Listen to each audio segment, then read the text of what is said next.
Oi gente, tudo bem com vocês? Hoje nós vamos estudar sobre o consumo e o meio ambiente. Nos últimos 50 anos, gente,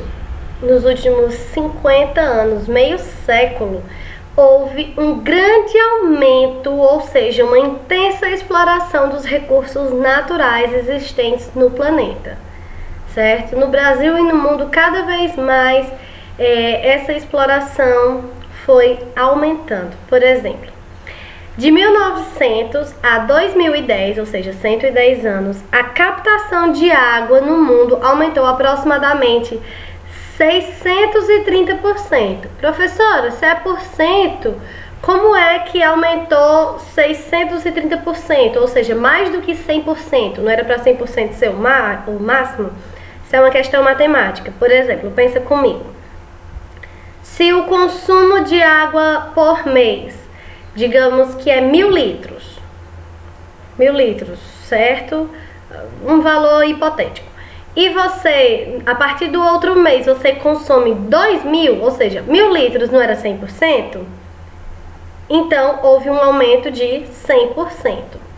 Se você, de 1.000 litros, começou a consumir 3.000 litros, ou seja, você havia 100% e houve um crescimento de 200%, certo? Se vocês tiverem dúvidas sobre isso, depois podem vir me perguntar, podem anotar aí debaixo nos comentários do vídeo, que a gente explica melhor para vocês, certo? Mas o que importa é que houve um crescimento no consumo de água de forma exacerbada, de forma exageradamente grande, certo?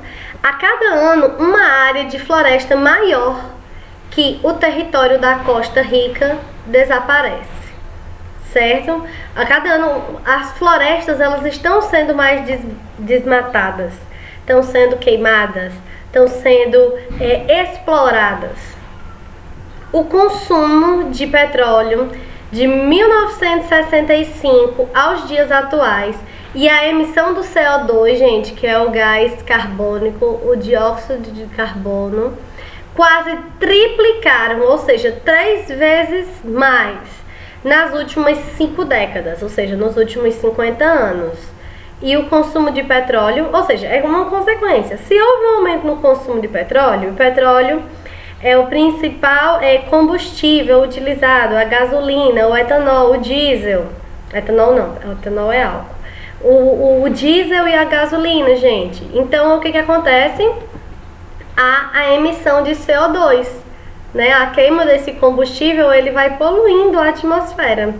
Então, é um efeito em cadeia. Enquanto mais você consome, mais você polui. A pesca marinha aumentou quase 2 vezes nos últimos 50 anos, ou seja, se dobrou, houve um aumento de 100%. Se aqui triplicou, houve um aumento de 200%, certo? E isso, nós temos um motivo, que é a globalização, que nós vamos falar já já, e nós temos várias consequências. Por exemplo, se há um aumento na exploração dos recursos, se você está explorando mais, você está tirando mais da natureza, ou seja, esses recursos eles estão diminuindo cada vez mais e as coisas estão ficando escassas. Eu já assisti vários documentários de que a NASA e outras organizações, mas principalmente a NASA, ela vê muito essa questão da possibilidade de criar condições da população viver em outros planetas. Por quê? Por causa que a exploração dos recursos aqui na Terra está cada vez maior e pode chegar a um colapso de não ter mais, certo? A gente não tem que achar que os recursos eles são infinitos, não, como nós vamos ver daqui a pouquinho. Quem já assistiu Avatar também sabe que esse outro mundo e tudo, ele é explorado a fim de obter recursos que na Terra já não há mais. Existem vários filmes falando sobre isso, certo? Se um dia isso vai chegar a acontecer, eu não sei, de a gente ter que necessitar de outro lugar, mas que os recursos estão diminuindo e cada vez mais escassos estão acabando, isso é fato. E tudo isso, se há uma grande exploração de recursos, é porque há uma grande expansão do consumo. A demanda, gente, ou seja, a necessidade de consumo, o que a população está querendo adquirir, está se tornando cada vez maior. Então, é necessário explorar mais os recursos para poder dar de conta dessa demanda, dessa expansão do consumo. E tudo isso, gente, vai virando uma bola de neve e vai gerando o quê? Uma crise ambiental, uma grave crise ambiental. Escassez e esgotamento de determinados recursos. Vocês acham que os animais que entram em extinção é por quê? Pessoal traficando animais, matando esses animais, certo? Do mesmo jeito, os recursos naturais, vegetais, até mesmo a água, cada vez vai ficando mais escassa. Porque assim, uma coisa é você ter a água do mar salgada, você ter a água contaminada, e outra coisa é você ter a água doce, purificada, limpa, tratada, certo? E aí nós vemos, gente, o esgotamento e a escassez dos produtos naturais não renováveis, que são aqueles, gente, em que o consumo e a produção, elas são assim, por exemplo, enquanto a questão do carvão mineral e do petróleo, ele leva centenas e milhares de anos para ser produzido, a população consome bem mais rápido, ou seja, fica essa disparidade. A gente está consumindo mais do que a terra tem condição de repor.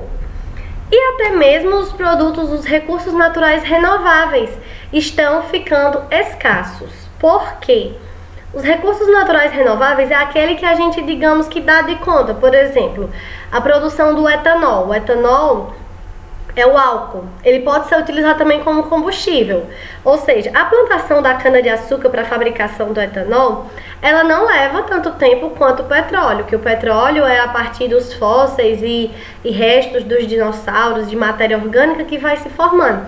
Já a plantação de cana-de-açúcar não, é muito fácil. Você planta, colhe, planta, colhe, planta, colhe. Mas há uma questão. Se você planta demais em uma determinada área, o solo ele vai se tornando infértil. A terra ela precisa do descanso dela. Então, enquanto aquele terreno que não está mais apropriado para a plantação precisa do descanso, né? Mesmo colocando agrotóxico, fertilizante e tudo para tentar vitaminar aquela terra, tem uma hora que ela se esgota. Então, o que eles vão fazer? Vão atrás de novos territórios, desmatam, produzem, e isso vai acabando com os recursos naturais renováveis. Os ventos, a energia eólica, como é que ela vai se tornando escassa? Com a verticalização das cidades, ou seja, a construção de prédios.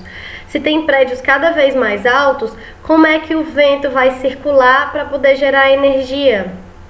A água, as hidrelétricas, enfim. Isso tudo, gente, ocorre em maior escala nos países ricos. Eles exploram tanto lá que aí o que acontece? Eles têm que ir atrás de outros países para poder dar de conta da venção do tanto que eles consomem e exploram a natureza. E aí nós temos uma relação entre a renda per capita, ou seja, o quanto a pessoa ganha em média anualmente, e o consumo de energia. Enquanto mais uma pessoa tem renda, tem capital, mais ela consome e gasta energia, né? Por exemplo, numa casa em que a pessoa mal tem eletricidade, como é que ela vai gastar energia? Agora, numa casa em que a pessoa tem televisão, tem internet, tem computador, tem ar-condicionado, enquanto mais a pessoa tem condição, mais ela vai gastar e mais vai poluir. Então aqui nós temos uma tabela mostrando a relação entre o consumo de água, de petróleo, de calorias, ou seja, alimentação, e eletricidade em alguns países selecionados, certo? Alguns dados são do ano de 2017, outros são de 2012, outros são de 2013 e outros são de 2014. Mas vamos trazer dois exemplos. Vamos lá. Nós temos os Estados Unidos, que é como eu já disse, o bambambam, né? O consumo de petróleo em médio per capita, em litros por dia, dos Estados Unidos é 9,7. Canadá, gente, que é outro país desenvolvido, é 10,5. O Japão, gente, ele é um país desenvolvido, mas ele é um país mais consciente. ele gasta só 4,9, certo?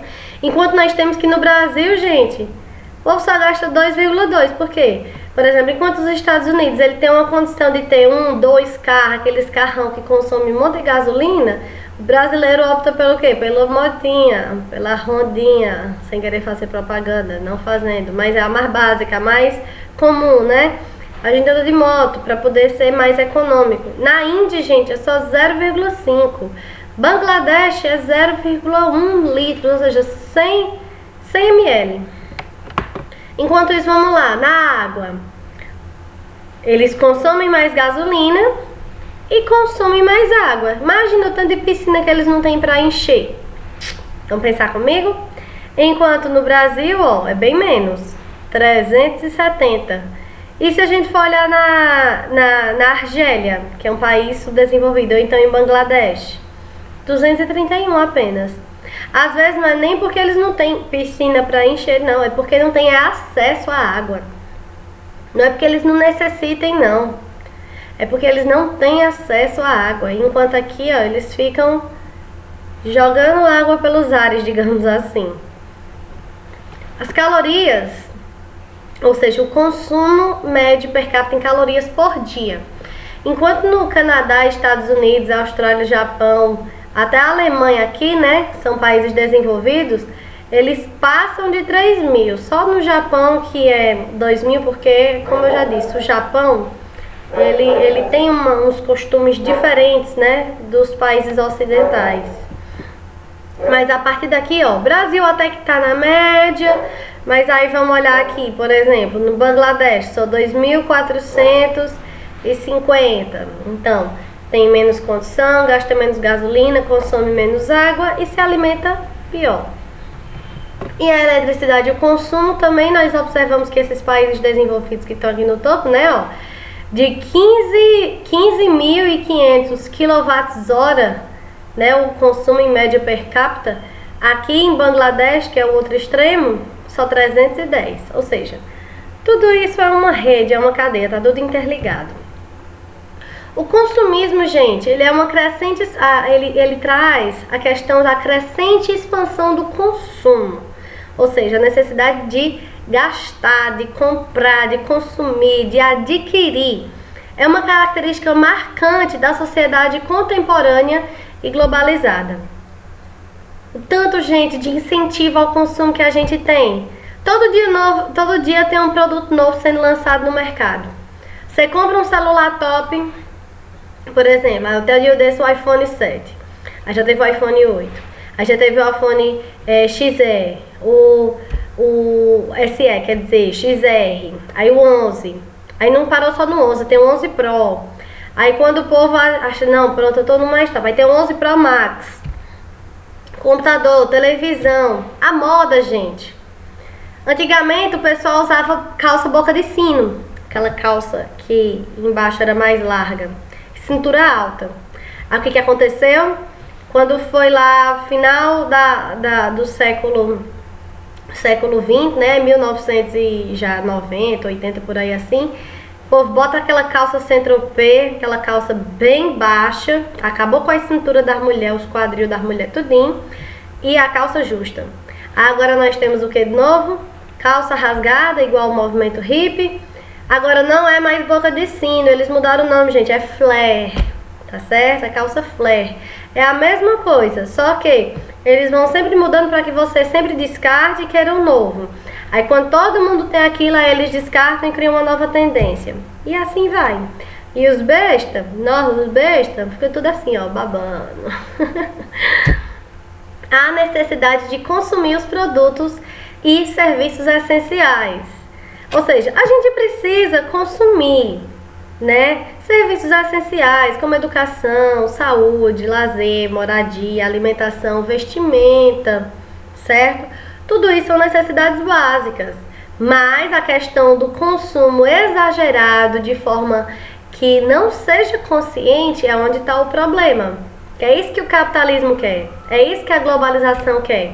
Eles jogam um monte de propagandas aqui, ó, propagandas e anúncios, comercial, televisão, rádio, outdoor, promoções.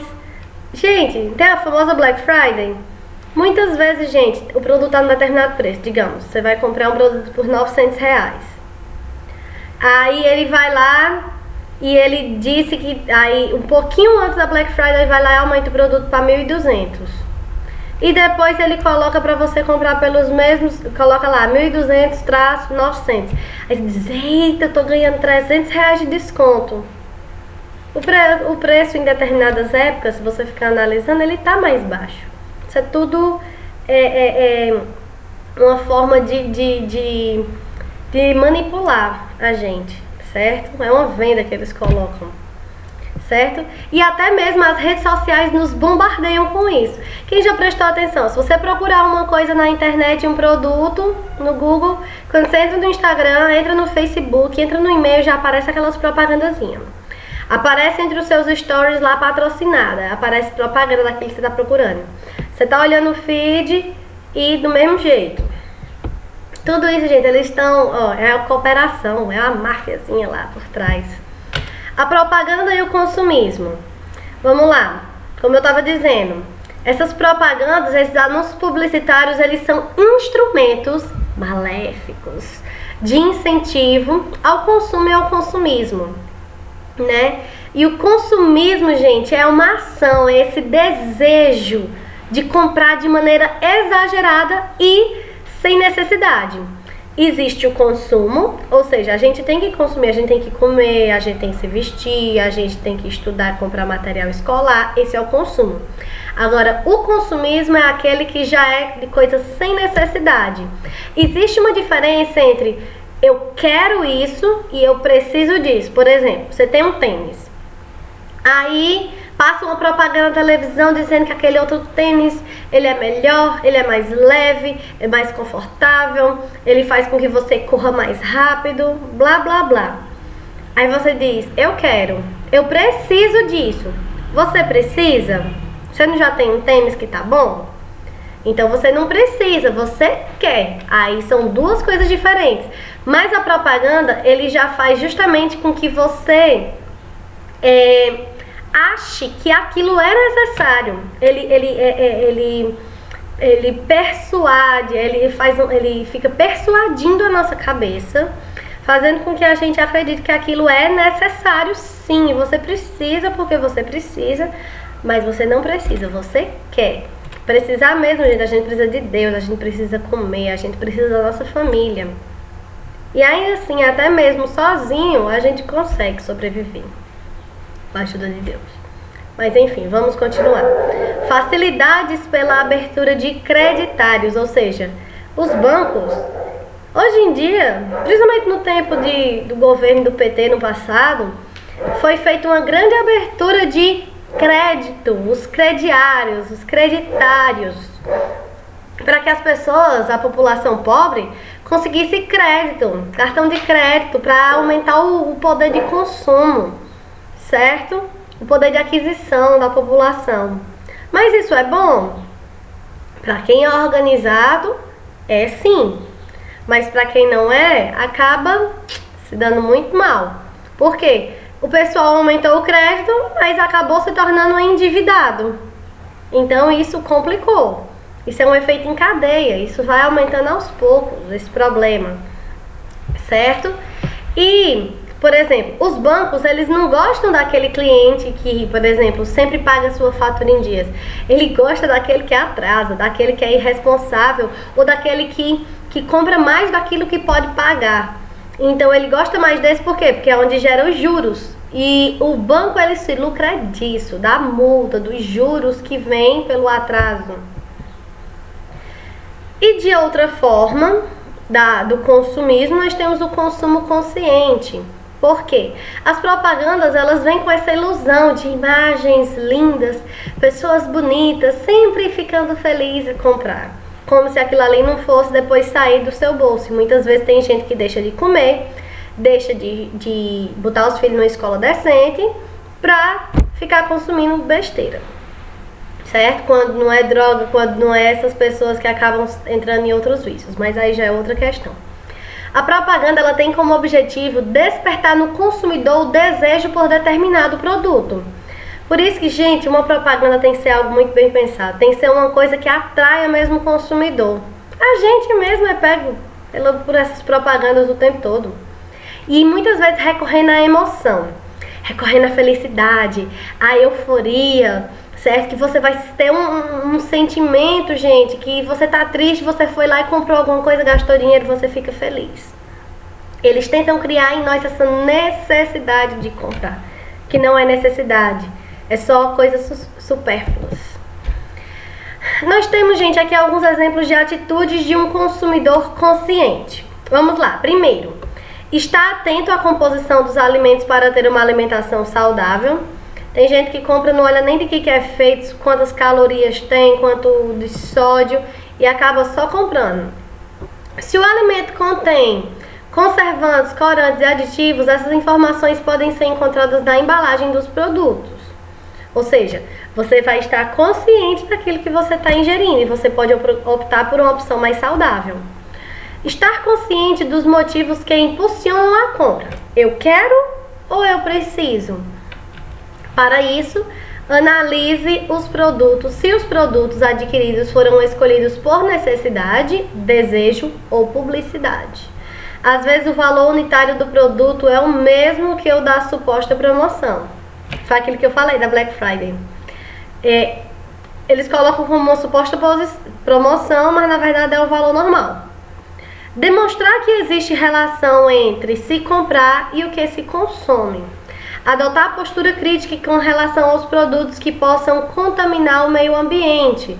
Ou seja, muitas vezes a gente pega sacola plástica de forma exagerada, né? Às vezes você vai comprar uma bala, um bombom, um chocolate e sai com a sacola. Aí você come o bombom, joga a sacola no chão e joga o papel no chão. O papel do bombom. Errado, né? Que possam contaminar o meio ambiente. Para isso, dê preferência ao uso de produtos que não prejudicam a natureza, como o excesso de embalagens. A gente tem que procurar o mínimo possível de embalagens e o máximo, gente, é descartar da forma adequada, jogar o lixo no lixo. Adotar a atitude crítica diante da publicidade, analisando as vantagens e as desvantagens de adquirir o produto anunciado.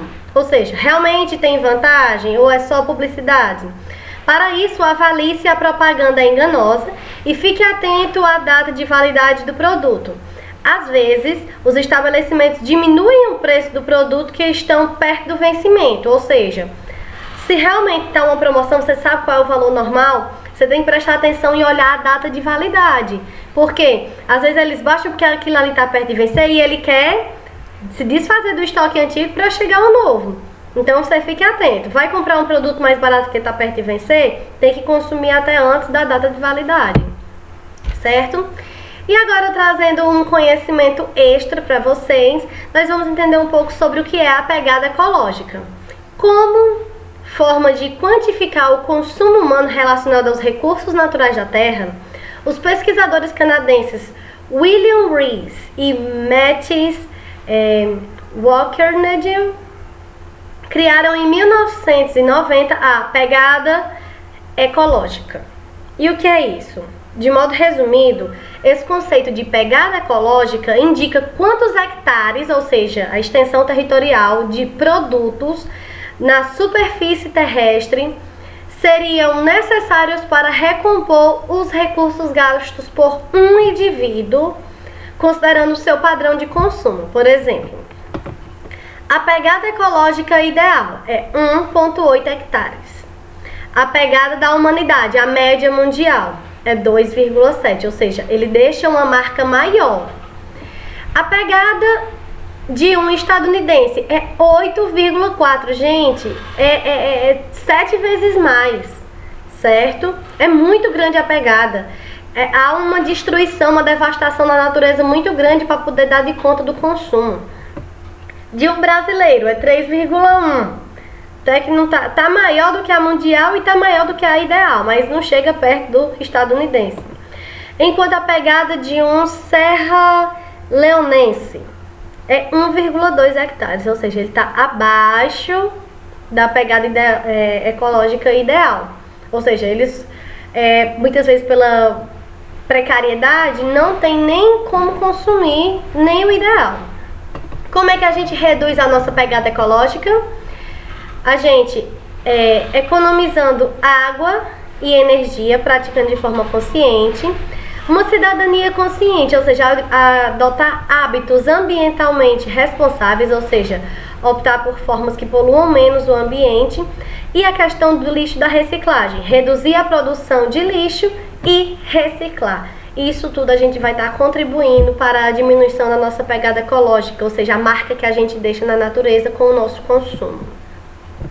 Agradeço, gente, pela atenção de vocês. Espero que vocês tenham entendido o conteúdo. Um beijo bem grande e até a próxima aula. Tchau, tchau!